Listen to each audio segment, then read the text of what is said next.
It is a very tough life to be a sock, I think, because you get all the abuse from shoes and floors and on and off with shoes and whatnot. So they take a lot of abuse, and I'm not mad about it. I don't think. I mean, I'm not keeping my socks as these little precious things. I use them. I love them.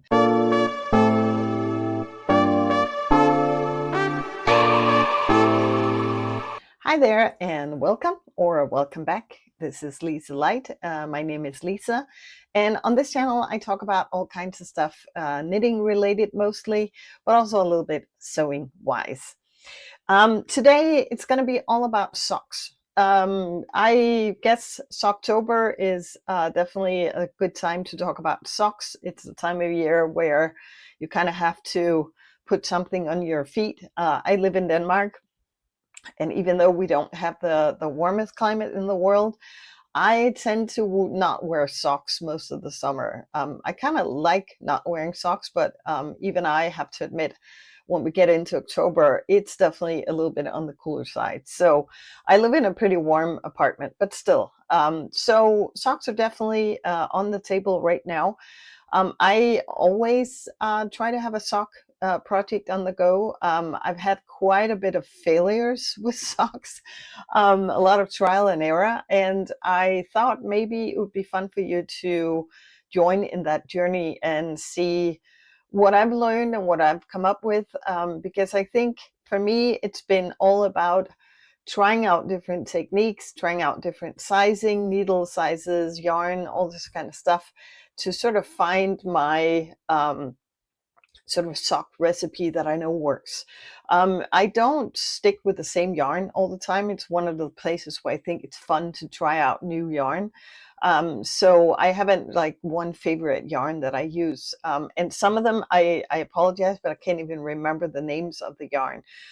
Some of my projects are in Ravelry. There's always a link in the description below where you can find link to my Ravelry project. So you will be able to find some of them with information about the yarn. But some of the older ones, I have no idea, to be honest. So anyways, before we get started, today I'm not wearing anything I've knitted. I'm just going to stand up so you can see it. This is, oh, you can hardly not see it. I'll try. This is just a men's shirt that I've cut at the waistline, and then I've used the rest of it, cut that in two, like to make one long strip. And then I've done pleats all the way around, sewed it on, hemmed it, sewn it down with a top stitch. And then I just folded up the sleeves. I saw somewhere somebody did this. I thought this was genius. The way you do this is it's not sewn at all. It's just folded. So you fold up your sleeve like halfway, kind of, and then the lowest part you roll up a couple of times, so you get this fold so it stays in place, and this sort of sticks up like a decoration type thing. So this men's shirt has just turned into a pretty feminine shirt, which I kind of love. You could do something about the color. I decided for the moment not to, but I guess you could turn that into something a little more feminine. The reason this is special for me is I lost my dad about, yeah, it's almost, oh gosh, it's almost 2 years ago now. And he, it's one of his shirts. When he died, his girlfriend wanted to get a lot of his stuff out fast because he didn't like that it reminded her of him. I mean, we all handle grief differently, and I couldn't, for the life of me, let them go. There was something about it that I felt, first of all, a lot of good quality stuff, and you know, I don't mind sending stuff to recycling, but I kind of had this in the back of my mind that what if my youngest daughter, who's very creative, what if she and I were able to make something out of this and turn it into different things? And my gosh, that's what we've done. It's pretty amazing. I don't think we have very many left. We had a whole big bag, and I've turned, maybe I can show you, in case, I know this is about knitting, but I think this is kind of fun. Where is it? Let me see.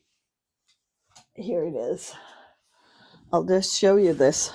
This is two shirts I put together. So I've cut the one of the shirts into the huge balloon sleeves. I've cut the sleeves off, made the shoulder seam more narrow, and then I've added these enormous sleeves. And then this is the front piece, so you can see it's a whole front piece, a whole back piece, and then I put the cuff from the original shirt on it. Um, Actually, a fairly simple project, but it just turned it into something spectacular. By the way, I found a tutorial for the one with the sleeves at Blueprint DIY. She's got this brilliant channel where she upcycles all kinds of stuff. It's pretty amazing. And she has a lot of men's shirt stuff. I'll see if I can find the playlist and link it in the card here so you can see for yourself. It's amazing. And my daughter has used some of the shirts for lining, for bags, we've used it for pockets. I mean, it's just been, and she's made a whole outfit also with a skirt made of different shirts. And I mean, it's got a lot of life, and I kind of love that. I mean, some people would say the shirts were perfectly fine. They weren't worn out. They were good quality. You could have just turned them into, and somebody could have bought them. But I kind of feel like men's shirt are not like high value items in a thrift store. So I was kind of like, I think this is more meaningful to me. I love wearing it when because it's got a special meaning to me. So anyway, sorry about going into a long explanation. I hope you bear with me. Another thing I want you to notice, if you've been following along on my channel, you may notice this is new. This is like a backdrop. It's a little bit of hiding a whole bunch of clothes that's behind me, for one thing, because I think it's messy to look at when I have meetings and stuff. And then I put my little gauge swatches on here, so I have a place to look at them. So I kind of love that. It's just a simple little touch, but I think it adds to just a nice atmosphere. So anyways, and also, well, last thing before we go further, please subscribe if you're not already. It means the world to me. It really helps my channel out. So if you want to join in the positive community we have over here, please do. Okay, let's go into socks. So I think I've been able to knit socks since I was a little kid. I remember as a pretty young person knitting with four like double pointed needles. I remember knitting socks, and I don't remember wearing them. This is the funny part. I don't remember wearing them for some reason, but I think I did not knit like fine gauge socks back then, I think, which could be part of why I didn't wear them that much because, but I do remember when I started picking up knitting socks again, I do remember the heel flap and gusset type socks because that's exactly what I used to do back then. So I had to have a reminder of how the heck to do it, but I was aware of the construction. So I've done it several times over the years.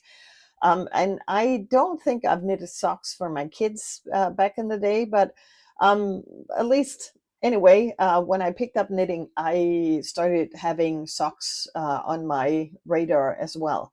I think I've been gifted socks over the years. My ex-husband had an aunt who knit a lot, and she knit a lot of socks. But I mean, the problem was they were very unpleasant to wear. I don't know which yarn she used, but they were definitely, and then in some really, really horrible colors.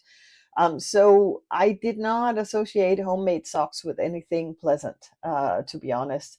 So, and I guess she didn't really take too much into consideration who she was gifting them to. She just knit socks and gave them away. So if they fit, lucky you.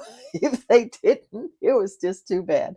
So, so anyways, when I started knitting again, I was like, if I'm going to knit socks, they have to be nice to wear. And my first knitting tutorial that I threw myself into, and the first pattern was actually by Florence Miller, her pedal drop socks. And by the way, again, If it's not a project I've done in my Ravelry notes, I will link everything down below so you can find it. She has this, I don't know if it's a paid pattern now. I think I can't remember. I don't think I paid for the pattern. I think it was free. And the brilliant part of it, because regardless of whether you pay or not, it's worth the money, that's for sure. She has a tutorial, video tutorial, taking you through all the steps. And this might seem unnecessary if you're an experienced knitter. You might not need that, but I really love that she does that, because it just made it just so comforting to throw myself back into knitting socks. So the very first pair I knit, and this is so funny because my gauge has tightened up immensely over time. So these are kind of huge and slouchy.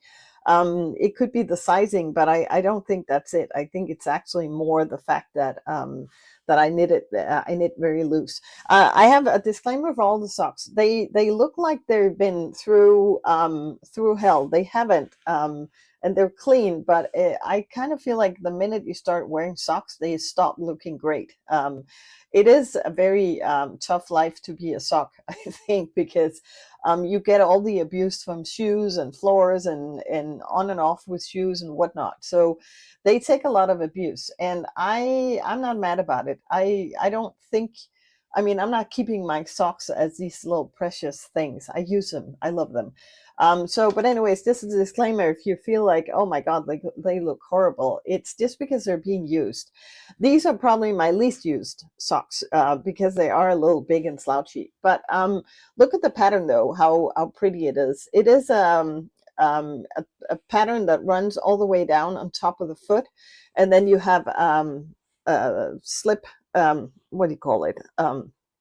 A heel cap and gusset with the slip knit method to enforce the heel, and then you do increases, you pick up stitches, you do increases, and then just a regular toe. I haven't done anything fancy with different types of toes. I do the same thing every single time, so there's nothing exciting about that. I think my development is in the heel department. There's something that maybe you guys have seen any tutorials that talk about this, but one thing that I'm struggling with is um, it's rarely the heel that gets worn out on my socks, because the reinforced, like when you do the slip knit method for the heel flap, the whole idea with that is that it's more durable because it's a thicker layer, sort of, which makes sense because you pull your shoe on and off. I rarely have, in any of my socks, store-bought or homemade, I rarely ever have had any trouble with my socks wearing out. You can see that they get used. If there's any felting going or any pilling going on, that's going to be where it's happening on my socks usually, and just under the foot. But I don't really have a lot of wear on that part.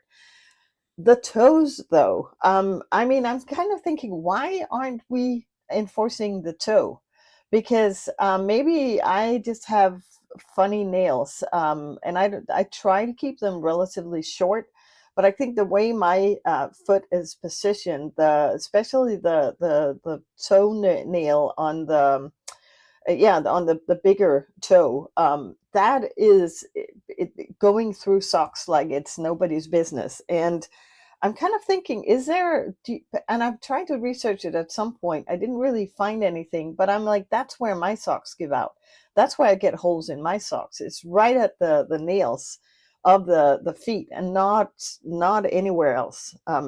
Maybe if you walk around a lot, maybe under the ball of the foot is also sort of a delicate place. So, but anyways, let me know if you have any ideas. I've been thinking a little bit about it. I don't want anything big and bulky, but I could imagine it's on the top of the toes, basically. So it's on the top side of it that I don't know. Maybe you could do.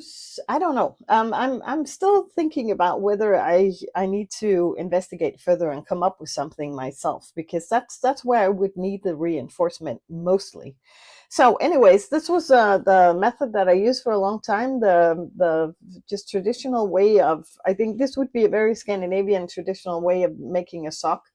except that you have this beautiful pattern.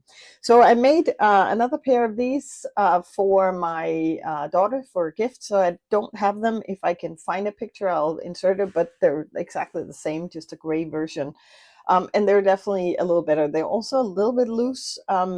I think when I do lace stuff, I think I knit looser, which makes sense because you do a lot of yarn overs. So they're not quite as tight as the other ones.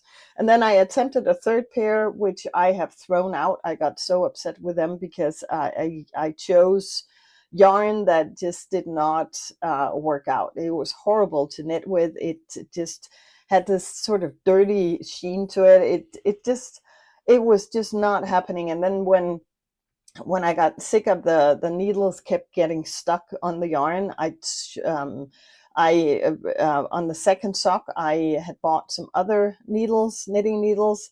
I do magic loop for my socks, and then the second sock turned out smaller than the first one because apparently needles are not created equal, even if it's the same size. They weren't the same size, and it was a whole thing. So I had just ended up looking at it.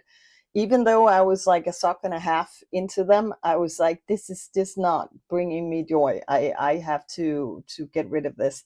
It was awful. And I think since it was so awful to work with, I probably think they would be kind of awful to wear. So I didn't want to do them. So she did not get any socks. It was for my youngest daughter. So anyways, this was my first pair of socks in this round.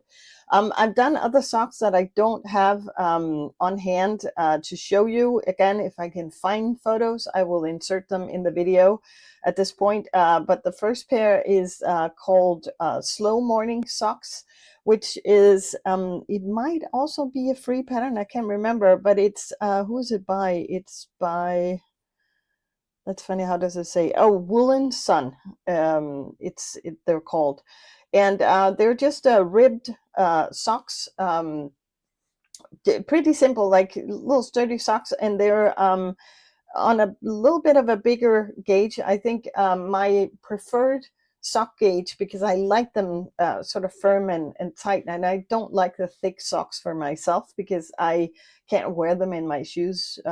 Basically, my shoes are made for thinner socks. So I usually do a 2.25 millimeter needle for my socks, but these were meant for 2.5 and 3 millimeter needles. I think 2.5 for the cuff, probably, as far as I remember, and then 3 millimeter for the main sock.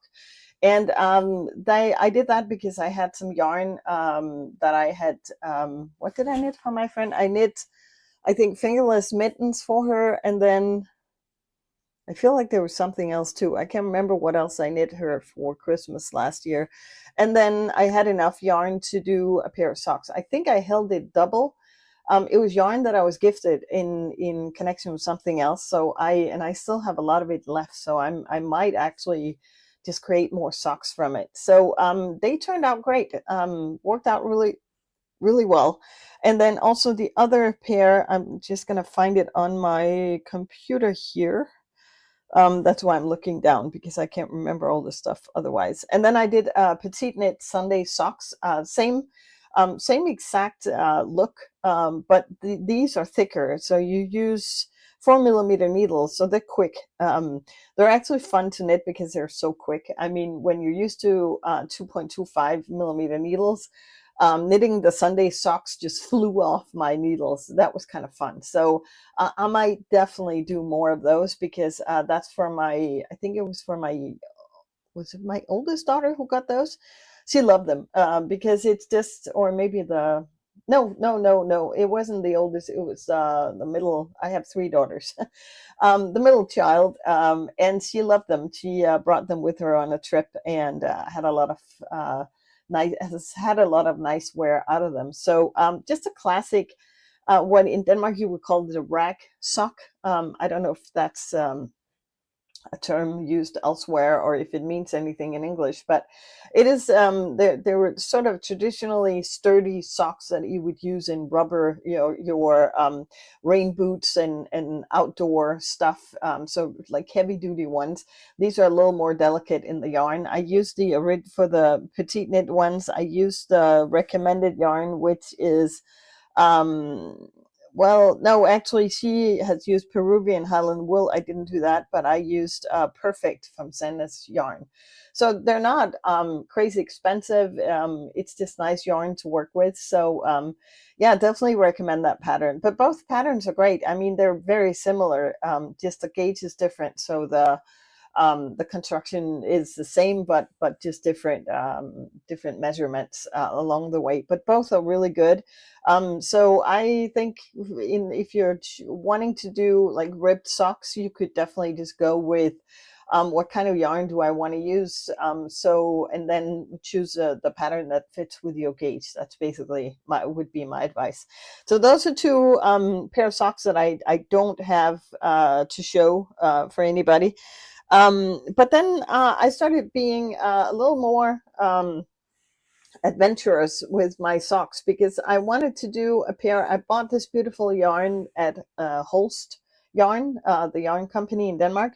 I bought some other yarn and then I got this also. I absolutely love the color of these. I mean, this makes me so happy.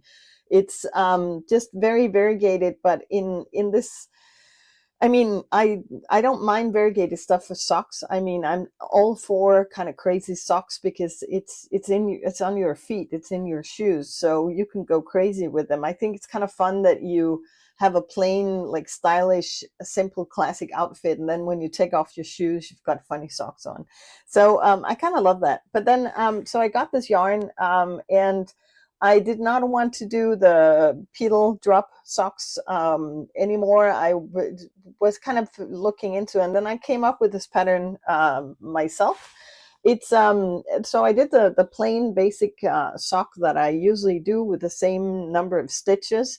My stitches is usually around between 56 and 60 stitches, depending on if it needs to fit with a certain gauge, but probably around, yeah, 60 is probably where I land these days.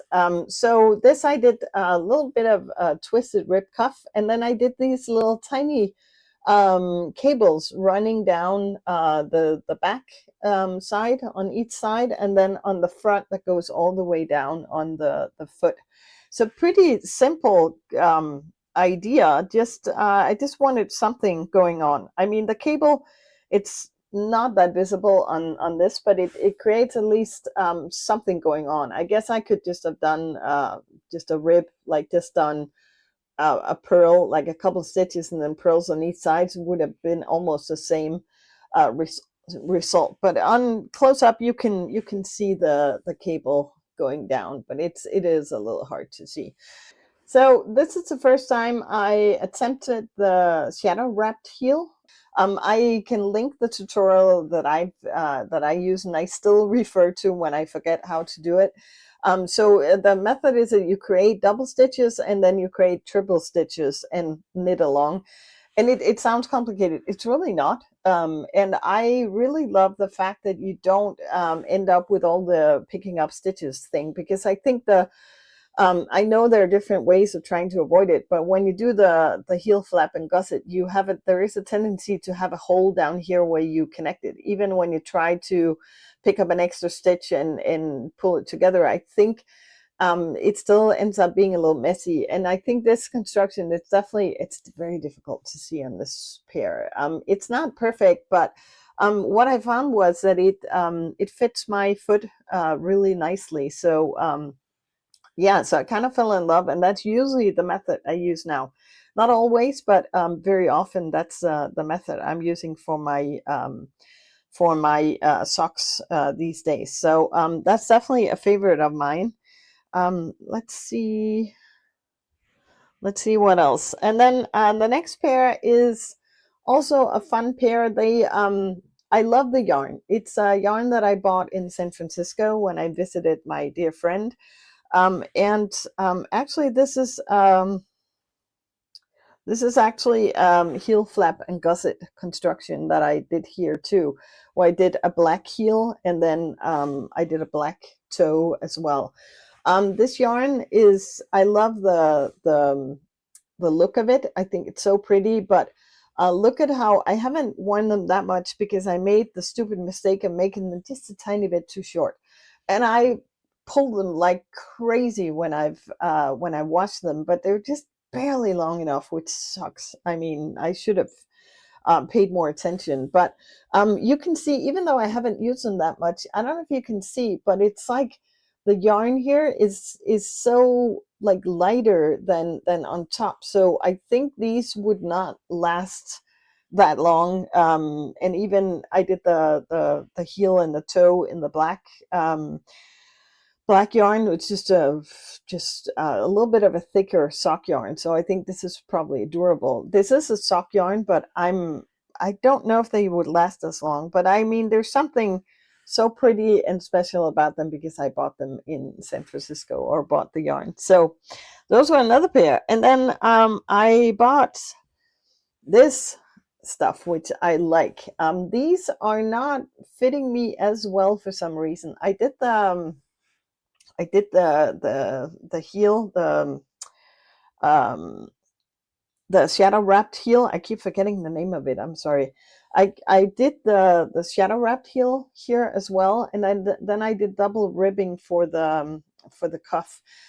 This yarn is very soft, but it's almost like it's slippery. So these tend to not stay on my foot as well as the other ones. This was also more or less self-drafted. I just did ribbing all the way down on the top of the foot, and then on the heel. So you would think that these would stay up nicely, but I feel like these are definitely the ones that sort of slip down on my foot the most of all my socks. And I can't figure out why that is. It could be the yarn, but they're pretty. I love this green color, so they're definitely ones that I use with all my green stuff. So I really like them. And this also goes really well with all the green. So that's kind of cool. Then I bought, I was buying other yarn for the different t-shirts I've done this summer. And then I could buy, it's called Reloved Merino. It's got a little bit of polyester in it, so, or I can't remember the amount of it. And I bought this sort of pale rose color, and I decided let's try to do little anklet socks with these. There's a little bit of an issue with them.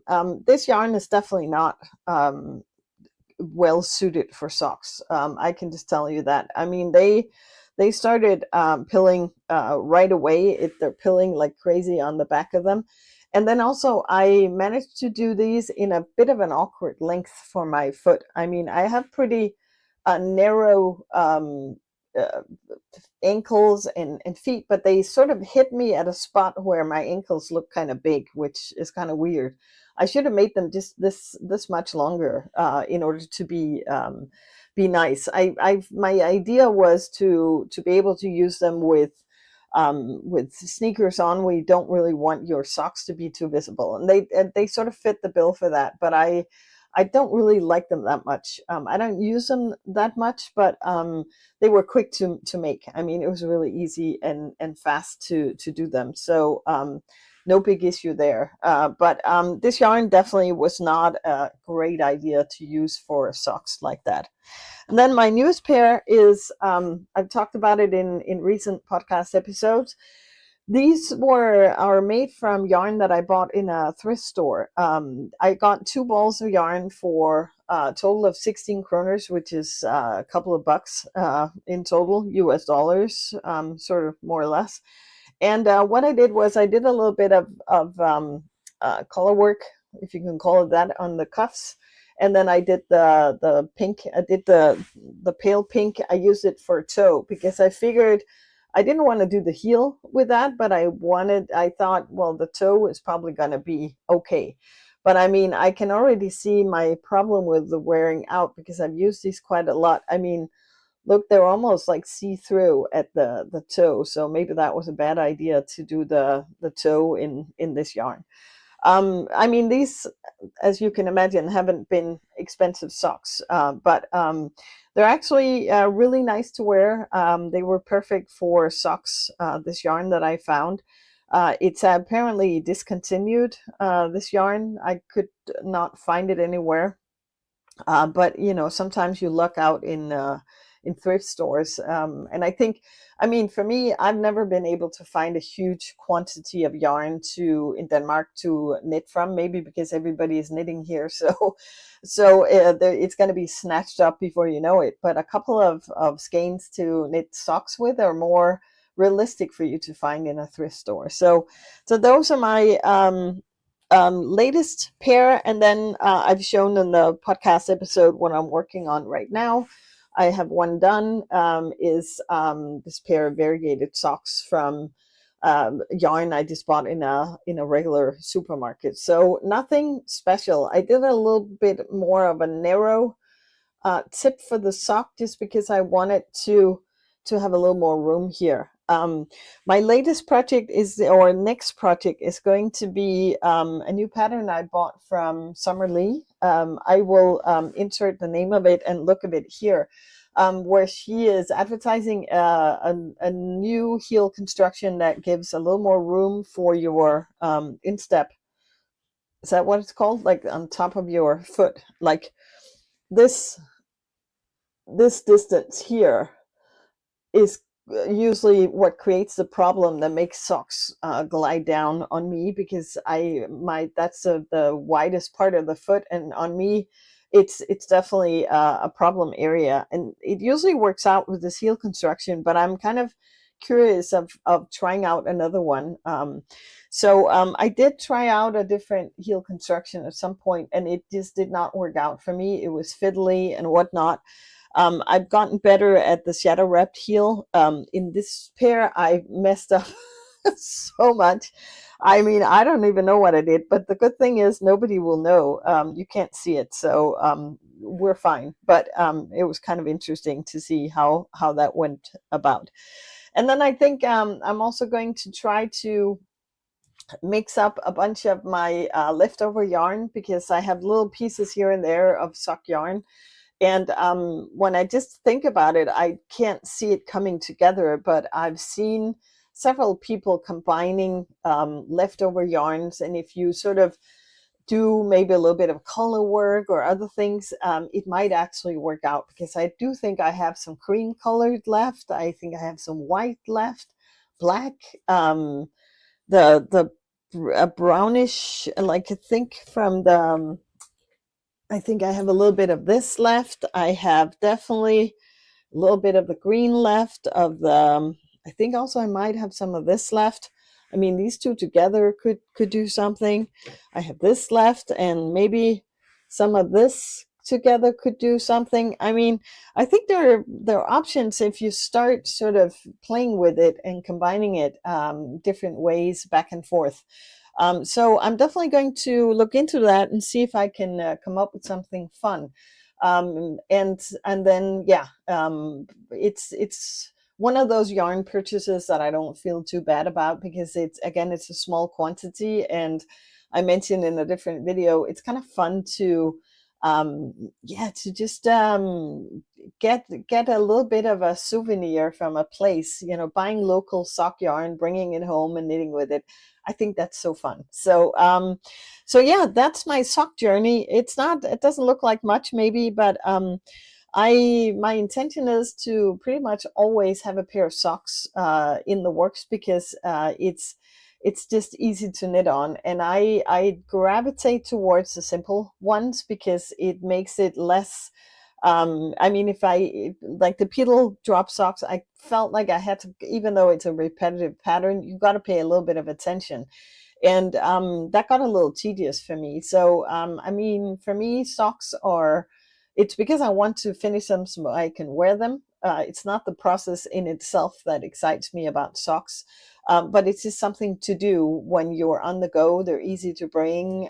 So I think there's going to be a lot of vanilla socks in my near future, but I also want to play around with a little bit of color work on the cuffs, do a little more of that, see if I can get that to work out without losing the elasticity of it and all this stuff. But I think that could definitely be a way to spruce up just regular vanilla socks.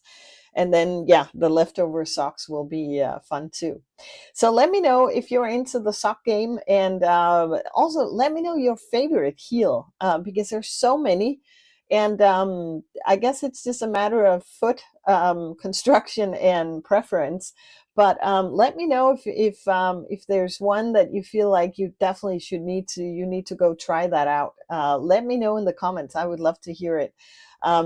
This is the great thing about this community. We all get better at our craft when we help each other. So I love that so much.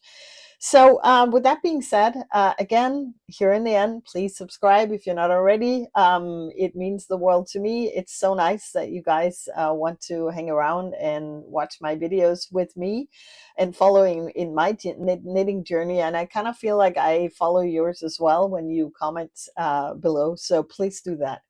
And with that being said, I will end this video, and I hope to see you back in another one. Take care.